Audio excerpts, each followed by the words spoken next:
Prime Minister Canberra, Prime Minister Sharif, His Highness, His Excellency Dr. Abdullah, Secretary Kerry, Excellencies, ladies and gentlemen. On behalf of Dr. Abdullah, myself, the Government of National Unity, and the people of Afghanistan, it gives me great pleasure to thank you, Mr. Prime Minister, for hosting this event.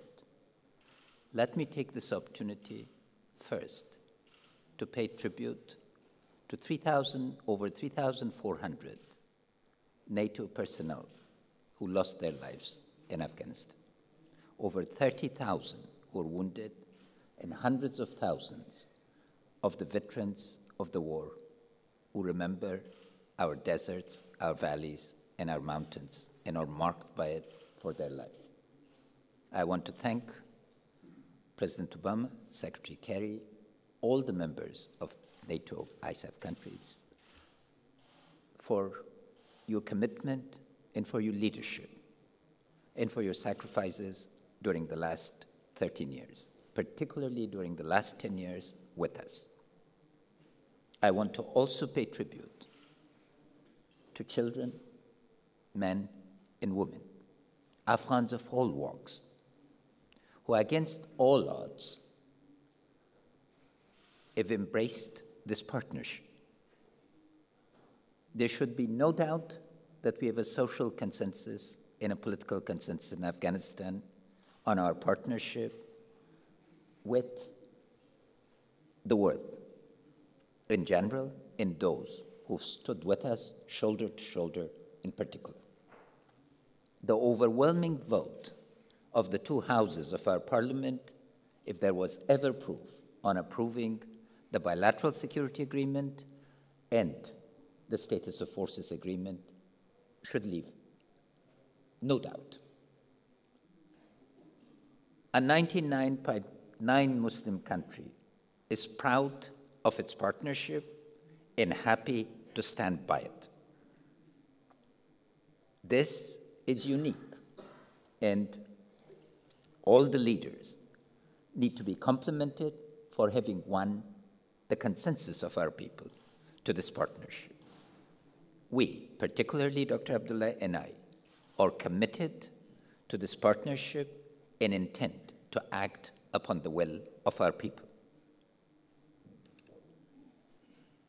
2014 was a year in which we, the Afghans, defied the odds. If you took bets at the beginning of 2014 or the end of 2013, I think almost every newspaper around the world predicted doom. They said, well, they have 3 transitions. How will they get one of them right? Well, we have gotten 2 of them right, and we are about to get the 3rd right. The first one was the political transition. For the first time in our history, we faced the prospect of transferring authority, not power, from one elected leader to another. I hope that the partnership that His Excellency Dr. Abdullah and I have formed is a tribute to the wisdom of our people. The Government of National Unity represents the absolute majority of the people of Afghanistan.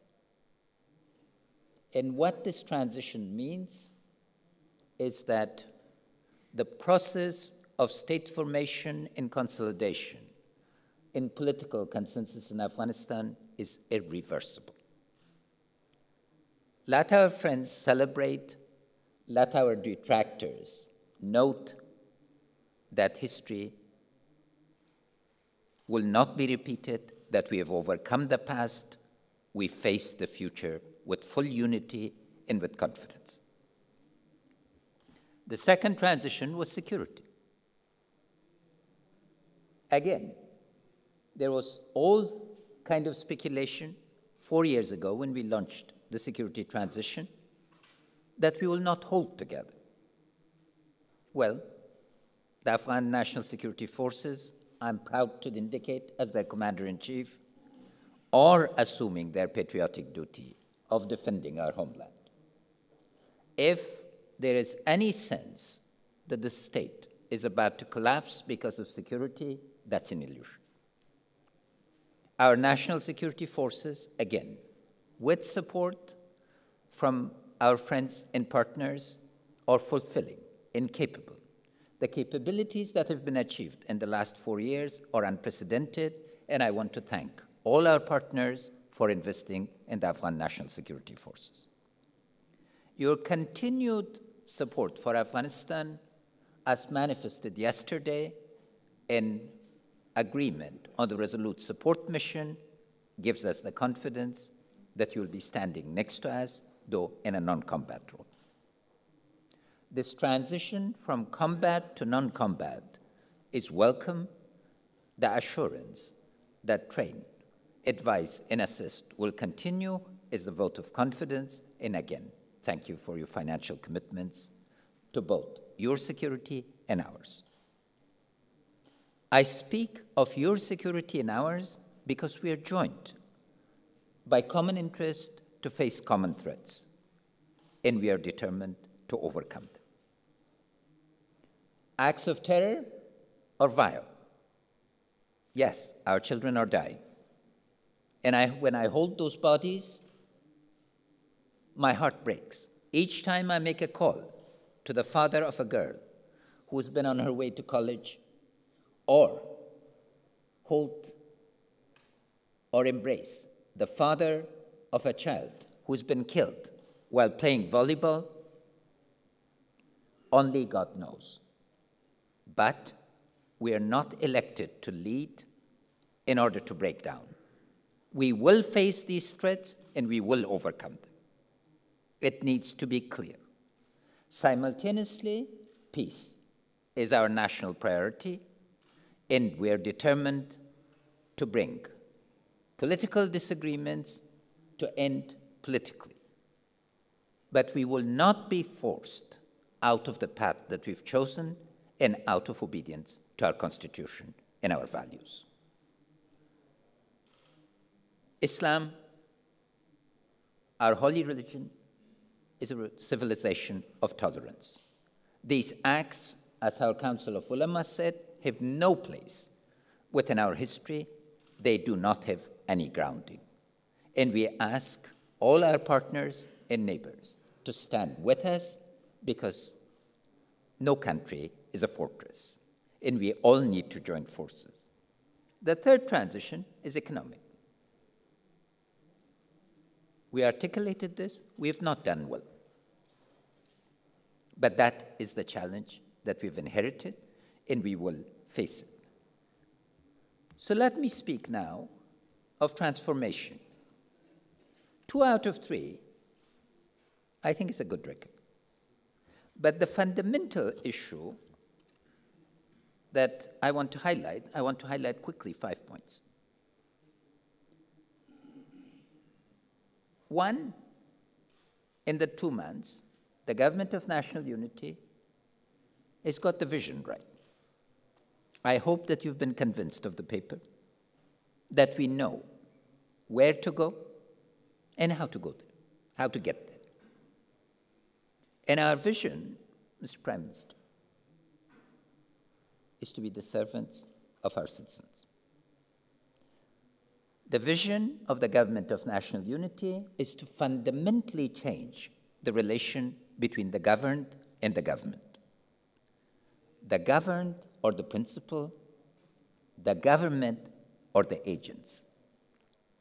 This means our accountability to our citizens, because the citizens that voted for the Government of National Unity braved all odds and stood in lines for many hours, overcame many threats.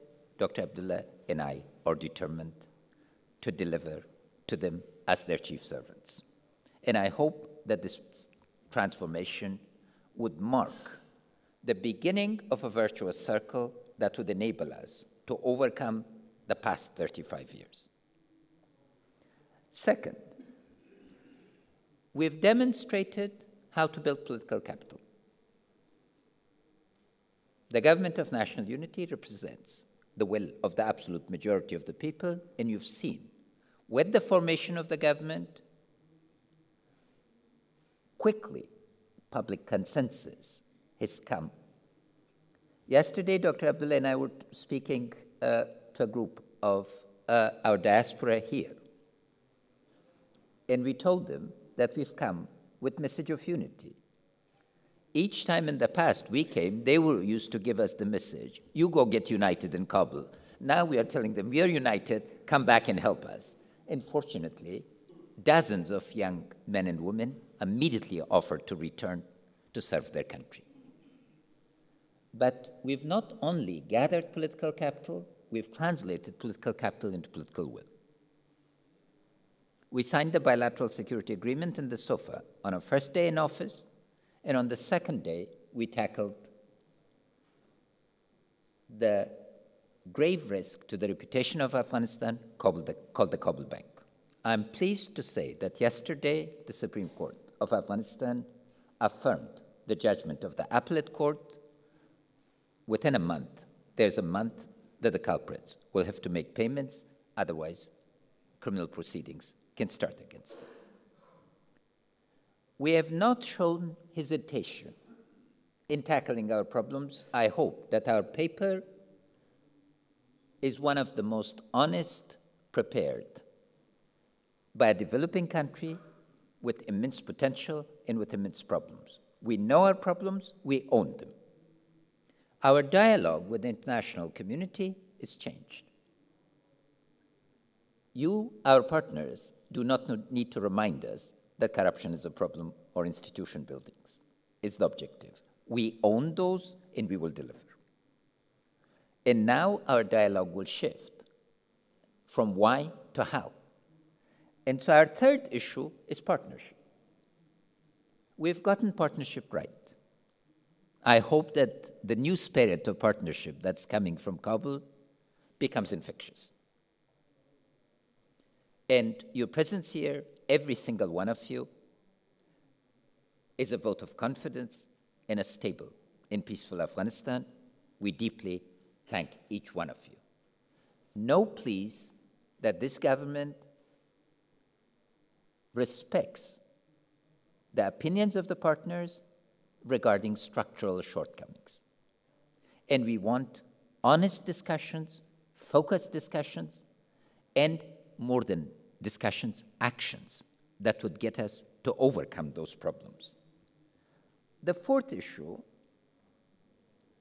that we've gotten right in these 2 months is regional cooperation. We've started an active engagement with our neighbors, and we're very pleased with the nature of the dialogue.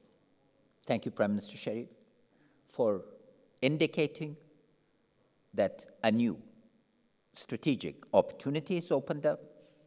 We hope that this strategic opportunity will be consolidated and that we can act mutually to create full sovereign equality between two sovereign states whose cooperation is essential to the prospects of getting the Asian continental economy on the road. We have a choice. We either become the linchpin of Asian integration, where all roads will come through our countries and go out of our countries to connect Central Asia, South Asia, West Asia, and East Asia, or we will become the cul-de-sac, the forgotten piece of history, because time will not wait. We've mustered a sense of urgency. This is the moment where the third phase of globalization can lift us out of poverty in the region. It behooves us to seize that moment and to cooperate fully so that we can carve a new future for our people. And fifthly, we have a program of action that we have shared with you and we are implementing. Dr. Abdullah, who began chairing this conference, must have informed you that we intend to form a cabinet within 2 to 4 weeks of returning. We are determined to bring people of competence, commitment, integrity, and transparency to lead the program of the Government of National Unity. I was delighted with the comment that Dr. Abdullah made to the President of Azerbaijan. He said we agree, he and I agree on so many things that he now wonders why we ran against each other. Thank you for joining me, brother. And that consensus cuts across the board. We are not agreeing on small things merely. We are agreeing on the big and small. And our mode of operation, which is unprecedented in the region, we hope becomes the norm. Namely, that putting national interest above, overcoming legacies of division is essential to the empowerment of our citizens. My fourth and last point is on delivery. We've gotten the discourse right. We've gotten the talk right. And thank you for your support based on that. But our people will not judge us by the talk. They will judge us by our capacity to deliver because they expect us to deliver. Our partners expect us to deliver, and the world expect us to deliver. So I'll make three brief points here. First, the focus of the Government of National Unity is institutions.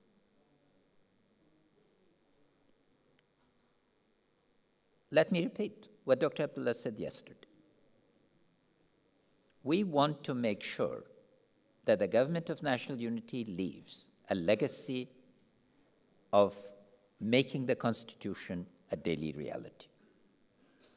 That we are not ever going to disregard the Constitution, that we are going to get electoral reform right, we are going to get the Lower Jirga right, and all other aspects. Because with the legacy, there will be some adjustments in these moments, but these, we hope, would be the last sets of adjustments. And it's extremely important what we want to be judged by, Excellencies, colleagues, friends, is the Afghanistan of today versus the Afghanistan of 5 years from now. The people of Afghanistan are going to judge us, the world, and then ultimately God Almighty is going to be judging us by delivering on this mandate. And God willing, we will deliver. Second, there are three numerical majorities in our country that are economic, political, and social minorities. We have to get their empowerment right. First, women. Our women are key to our future.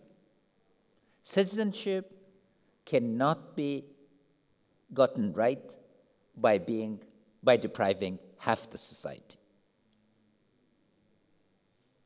But here, our request to all of you, particularly in advanced economies and emerging economies, please open up your markets to our women. 5-day training programs do not do good. Let us deal fundamentally with the skills of our women. Let money flow to their pockets. I asked the French foreign minister yesterday for a partnership with French fashion houses to design the textiles that our women can produce. Today they have great skills, but their products are only sold at hospital auctions. We want to work with you. Help us form the first women university in Afghanistan.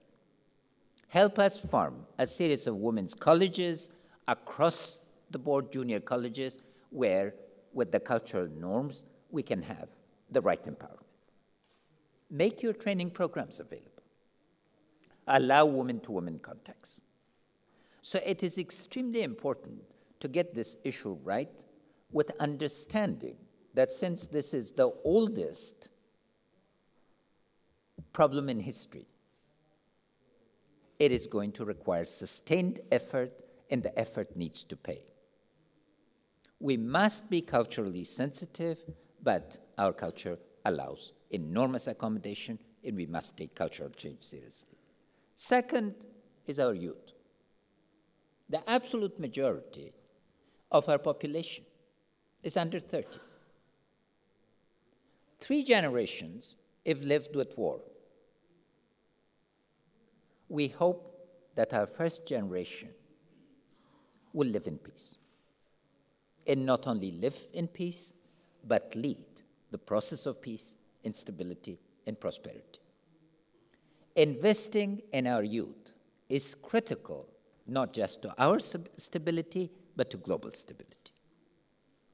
And we hope that the empowerment of the youth that the Government of National Unity has begun is going to become consolidated, and we ask you here for the opportunities for our youth that would not give them merely education, but will give them the skills, capabilities, management, and leadership that they would be able to lead a proud Afghanistan and a prosperous Afghanistan, and that is within our reach. And the third is our poor. Poverty has stubbornly remained at 36%. To live with $1.25 a day is not to live in dignity. If it were not for our diaspora, if it were not for major efforts, the poor would be even more of a problem. You know, we built a bridge with $2 million. A young boy of 14 paid $50, blows it up.